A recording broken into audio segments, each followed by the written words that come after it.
Hello friends, कैसे हो आप। आशा करती हूँ आप सभी स्वस्थ होंगे और खुश होंगे। आज हम हाल ही में जो चर्चा का विषय बना हुआ है, एक राष्ट्र एक चुनाव, वन नेशन वन इलेक्शन, इसके बारे में विस्तार से अध्ययन करेंगे। तो चलिए आइए स्टार्ट करते हैं। आगे बढ़ने से पहले यदि अभी तक आपने हमारे चैनल को सब्सक्राइब नहीं किया है तो कृपया सब्सक्राइब कर दीजिए और हाँ, बेल आइकन को दबा दीजिए ताकि आपको हमारी न्यू वीडियो का नोटिफिकेशन मिल सके। और अगर वीडियो पसंद आए तो ज़्यादा से ज़्यादा दोस्तों को शेयर करें और लाइक करें। तो चलिए स्टार्ट करते हैं। एक राष्ट्र एक चुनाव, वन नेशन वन इलेक्शन, हाल ही में ये चर्चा का विषय बना हुआ है। क्यों बना हुआ है, क्या रीज़न है इसका? तो ये चर्चा का विषय इसलिए बना हुआ है क्योंकि केंद्र सरकार ने हाल ही में एक राष्ट्र एक चुनाव इस योजना की व्यवहार्यता का पता लगाने के लिए पूर्व राष्ट्रपति श्री रामनाथ कोविंद जी की अध्यक्षता में एक पैनल का गठन किया है। इस वजह से ये चर्चा में है और इसका विषय ये है कि लोकसभा संसद में राष्ट्रपति, राज्यसभा और लोकसभा होती हैं। इसमें लोकसभा और राज्य की विधानसभाओं के चुनाव एक समय पे करवाने चाहिए या फिर नहीं करवाने चाहिए, इसके लिए एक पैनल का गठन किया गया है जिसका अध्यक्ष रामनाथ कोविंद जी को चुना गया है।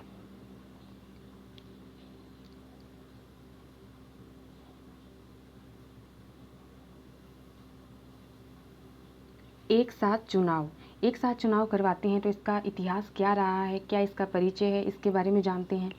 एक साथ चुनाव, इसका परिचय इसमें यह है कि 1967 तक लोकसभा और विधानसभा के चुनाव एक साथ होते थे।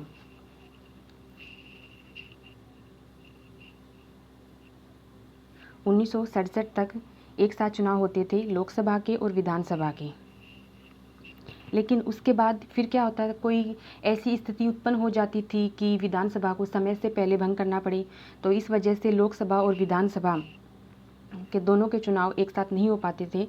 इस वजह से ये 1967 तक होता था, उसके बाद ये बंद हो गया। उससे आगे वर्तमान स्वरूप क्या है, वर्तमान में लोकसभा और विधानसभा के चुनाव वो सभी राज्यों में एक साथ नहीं होते हैं, अलग अलग राज्यों में अलग अलग तरीके से होते हैं। ऐसे राज्य जो कि जहाँ पे अभी भी लोकसभा और विधानसभा के चुनाव एक साथ होते हैं वो है आंध्र प्रदेश, ओडिशा, सिक्किम और अरुणाचल प्रदेश। ये चार ऐसे राज्य हैं जहाँ पर आज भी विधानसभा के चुनाव हैं वो लोकसभा चुनाव के समय उसके साथ होते हैं। एक साथ चुनाव करवाने के लाभ क्या हैं? तो लाभ के बारे में अगर चर्चा करें तो भारत के विधि आयोग ने अगस्त 2018 में एक रिपोर्ट पेश की थी। उस रिपोर्ट के अकॉर्डिंग सार्वजनिक धन की बचत होती है। अगर एक साथ चुनाव करवाए जाते हैं तो इससे सार्वजनिक धन की बचत होती है, क्योंकि लोकसभा का चुनाव अगर अलग होता है और विधानसभा का अलग होता है तो दोनों चुनाव में अलग अलग धन को व्यय करना पड़ता है। लेकिन जब ये दोनों ही चुनाव एक साथ होंगे तो सार्वजनिक धन की बचत होगी। प्रशासनिक व्यवस्था और सुरक्षा बल पर तनाव कम होगा। कैसे? अगर चुनाव अलग अलग होते हैं तो वहाँ पे फोर्स को भी ज़्यादा तैनात किया जाएगा, लेकिन जब एक साथ होंगे तो फोर्स पे इतना प्रेशर नहीं बढ़ेगा, तो उनका स्ट्रेस कम होगा। सरकारी नीतियों का समय पर कार्यान्वयन, अगर चुनाव अलग अलग होते हैं तो सरकारी नीतियाँ जो बनाई हैं सरकार ने उस पर ढंग से कार्यान्वयन नहीं हो पाता, वो समय पर क्रियान्वित नहीं हो पाती हैं। लेकिन एक साथ करवा देते हैं तो इससे समय की बचत होगी, तो उनका ज़्यादा ध्यान किस पे जाएगा? सरकारी नीतियों पे, तो उनके क्रियान्वयन पे जाएगा। चुनाव प्रचार की बजाय विकास गतिविधियों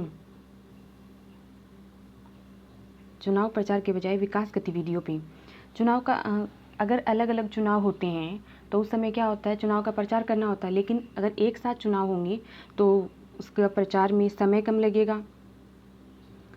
लगेगा मतलब समय की बचत होगी।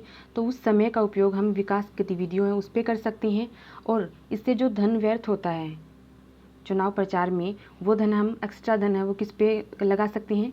वो विकास गतिविधियों पर लगा सकते हैं। चुनौतियाँ, एक साथ चुनाव कराने में चुनौतियाँ क्या क्या हैं? व्यवहारिकता में ये क्या है? अनुच्छेद 83(2) और अनुच्छेद 172, इसके अकॉर्डिंग लोकसभा और विधानसभा का कार्यकाल कितने वर्ष का होता है? 5 वर्ष का होता है। लेकिन अनुच्छेद 356 जैसी स्थिति उत्पन्न हो जाती है तो विधानसभा को समय से पूर्व भंग करना पड़ेगा।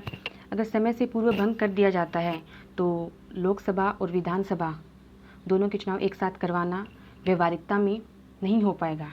फिर ये सवाल उठता है, ये प्रश्न चिन्ह बनता है कि फिर कैसे ये एक साथ वन नेशन वन इलेक्शन का ये फंडा जो है कैसे अप्लाई होगा। संविधान संशोधन, इसके लिए संविधान संशोधन करना पड़ेगा और इससे जो स्थिति पैदा होगी और जो प्रावधान हैं वो व्यापक तौर पे जब वन नेशन वन इलेक्शन की हम स्टार्ट करेंगे, मतलब वन नेशन और वन इलेक्शन इस पर हम ध्यान देते हैं तो ऐसी स्थितियां और ऐसे प्रावधान होंगे कि उन पर व्यापक तौर पर इन पर विचार करने की आवश्यकता हमें पड़ती है। संघवाद के अनुरूप न होना, अगली चुनौती क्या है? संघवाद के अनुरूप न होना।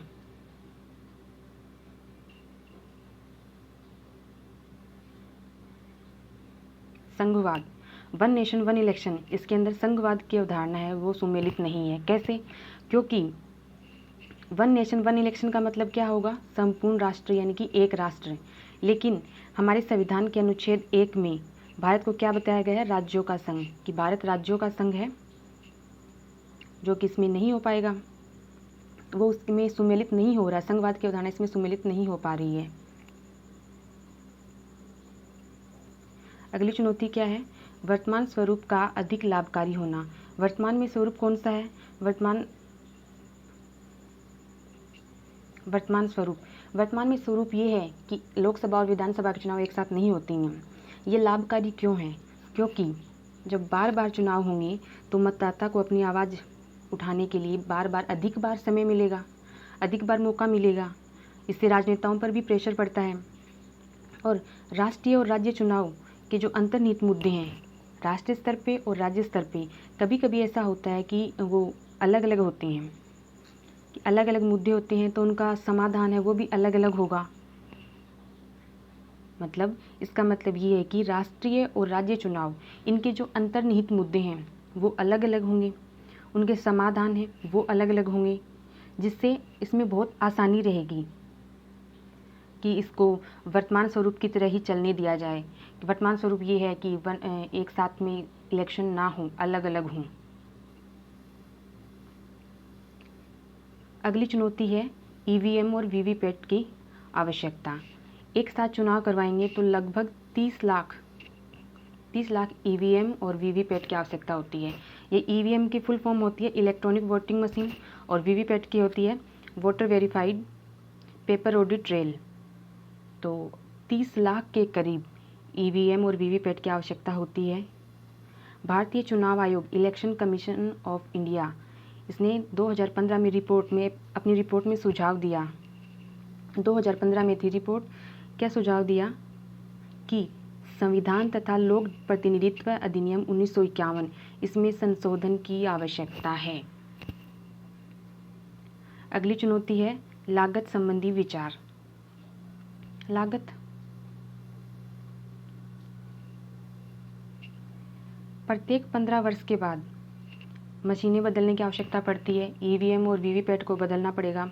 ईवीएम और वीवीपैट, इसके लिए बजट की आवश्यकता पड़ेगी और जो बजट है वो कितना? 9,284.15 करोड़ रुपए की आवश्यकता पड़ेगी, क्योंकि हर 15 वर्ष के बाद में मशीनें चेंज करनी होती हैं। पर्याप्त बजट की आवश्यकता होती है। एक साथ चुनाव करवाते हैं तो जो मशीनें एक साथ चुनाव कराएंगे तो इतनी सारी मशीनें हो जाएंगी, उनको एकत्रित करके उनका भंडारण करना, तो इतनी सारी मशीनों का भंडारण करेंगे तो उसके में क्या हो जाएगी? लागत में वृद्धि हो जाएगी। अगली चुनौती है मतदाता व्यवहार पर प्रभाव। इससे मतदाता के व्यवहार पे प्रभाव पड़ता है। क्या प्रभाव पड़ेगा? कई राजनीतिक दल हैं जो ये तर्क देते हैं कि मतदाता राष्ट्रीय मुद्दों को ध्यान में रखकर मतदान करेंगे। मतदाता हैं वो किन मुद्दों को? राष्ट्रीय मुद्दों को ध्यान में रखकर जब मतदान करते हैं तो इससे बड़े राष्ट्रीय दल हैं, राष्ट्रीय मुद्दों को ध्यान में रख के जब वो मतदान करेंगे तो बड़े राष्ट्रीय दल हैं, इनको तो प्रॉफिट होगा, इनको प्रॉफिट होने वाला है। लेकिन जो क्षेत्रीय दल हैं उनको इसमें लॉस होता है। क्यों? क्योंकि मतदाता उस समय ध्यान में अपने सिर्फ राष्ट्रीय स्तर के जो मुद्दे हैं उनको रखते हैं, क्षेत्रीय स्तर के जो मुद्दे हैं उनको ध्यान में नहीं रखते हैं। तो एक ये चुनौती आ जाएगी। अगला है चुनावी मुद्दा। अगली चुनौती चुनावी मुद्दा। राज्य और राष्ट्रीय स्तर पे कभी कभी क्या होता है कि राज्य और राष्ट्रीय स्तर पे जो मुद्दे होते हैं वो अलग अलग होते हैं, तो उसमें मतदाता को इन दो मुद्दे हैं वो अलग अलग हैं, तो मतदाता को इसमें तुलना के अकॉर्डिंग वरीयता चुननी पड़ेगी, किसको फर्स्ट क्रम पे रखें, किसको सेकंड ऑर्डर पे रखें, तो ये मतदाता को ये चुनना पड़ेगा।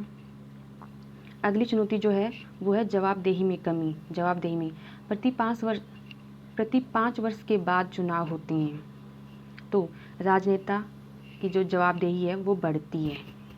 हर 5 वर्ष में चुनाव होंगे तो राजनेताओं की जवाबदेही बढ़ेगी कि हमारी सरकार बनी तो हमसे मतदाता हमसे पूछेंगे, जनता हमसे पूछेगी कि आपने क्या क्या किया, और तो वो सतर्क रहेंगे इससे। जब वो सतर्क रहते हैं तो वो क्या करेंगे? घोषणाएं करेंगे, नई नौकरियां सृजित करेंगे। अगर नई नौकरियां सृजित होंगी तो इससे क्या होगा? अर्थव्यवस्था को बढ़ावा मिलेगा। तो ये चुनौती है।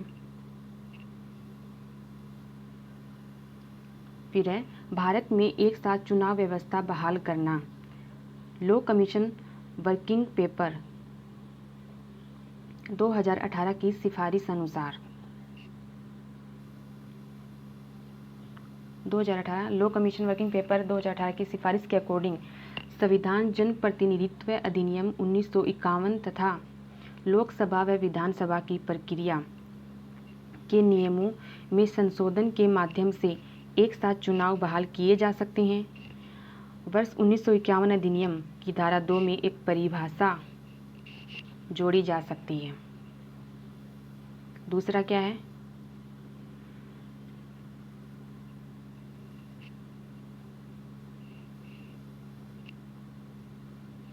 लोकसभा के कामकाज के नियमों में संशोधन से अविश्वास प्रस्ताव को रचनात्मक अविश्वास मत से बदल सकते हैं। तीसरा है त्रिशंकु विधानसभा।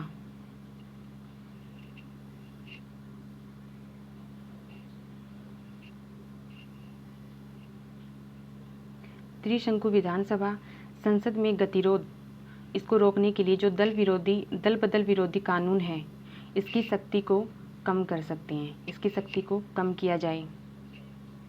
आम चुनाव की घोषणा के लिए 6 महीने की जो वैधानिक समय सीमा है उसको बढ़ाकर इसमें लचीलापन बढ़ा सकते हैं। क्या ऐसे देश भी हैं जहां पर एक साथ चुनाव होते हैं? जी हाँ, ऐसे देश भी हैं जहाँ पर एक साथ चुनाव होते हैं। वो देश कौन कौन से हैं? दक्षिण अफ्रीका, स्वीडन, ब्रिटेन, जर्मनी। आगे इसके लिए आगे की राह क्या है? आगे की राह ये है कि अलग अलग स्थान पर अलग अलग समय में चुनाव होते हैं, तो इससे विकास कार्य बाधित होते हैं। विकास कार्य बाधित होंगे। इस पर जो आदर्श आचार संहिता है इसके प्रभाव को रोकने के लिए अलग अलग स्थानों पर जब अलग अलग समय में चुनाव होते हैं तो इससे विकास कार्यों में बाधा उत्पन्न होती है, क्योंकि वहाँ पे आदर्श आचार संहिता लागू होती है। तो इसके प्रभाव को रोकने के लिए इस पर गहन अध्ययन और विचार विमर्श करना जरूरी है। यह मुद्दा ऐसा है कि इस पर विचार विमर्श गहन तरीके से करना आवश्यक है, अति आवश्यक है। तो आपको वीडियो कैसा लगा कमेंट करके ज़रूर बताएं। Thank you, have a nice day.